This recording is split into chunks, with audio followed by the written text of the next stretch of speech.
Right now that is happening overseas. The United States and the United Kingdom have launched strikes against Houthi rebels in Yemen. This is some brand new video from Yemen just into our newsroom about 3 hours ago. In a statement, President Biden called the strikes retaliatory. The Houthi rebels, backed by Iran, have been attacking ships in the Red Sea, one of the world's busiest corridors for ships. And the rebels say they are doing that to protest Israel's military campaign in Gaza.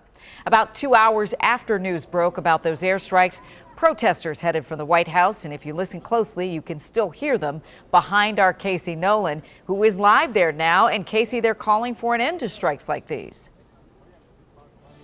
Yeah, they are, Leslie. You know, after about 2 hours of chanting here on Pennsylvania Avenue, all but just a handful of folks who were here have all gone home. But take a look at some images we have from really just less than 15 minutes ago at the scene here outside the White House, where about 100 people or so showed up to protest the U.S. and U.K. strikes on Yemen in what the two governments say, as you've said, Leslie, a response to the attacks on the ships in the region. But one chant we heard multiple times here was, "Yemen, make us proud, turn another ship around," expressing their solidarity with those attacking the ships, because those attacking the ships claim they are doing so in defense of the people in Gaza with the ongoing war there. We also heard some express some of the same frustrations we've heard from a few members of Congress on social media tonight, taking issue with the president taking military action without the approval of Congress, as they say it. But what we heard the most from people here was that they're upset with what they see as a widening of the conflict in the Middle East with these strikes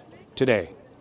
The Biden administration has chosen, instead of ending the war in Gaza, to widen the war by the bombing of Yemen. We're here today to say, stop the war. No bombing of Yemen, ceasefire, not later, but right now. They also say they are just getting started. Again, they're wrapped up for tonight, but they have plans, they say, to be back tomorrow. They're calling for protest at the Hart Building to protest the Senate. And then on Saturday, they are expecting thousands to show up, starting in Freedom Plaza, to march in Washington, calling for an end to the conflict in Gaza. We'll send it back to you in the studio for now. It sounds like this has not ended just for tonight. We could be hearing and seeing more of that frustration around the city. Casey, thank you.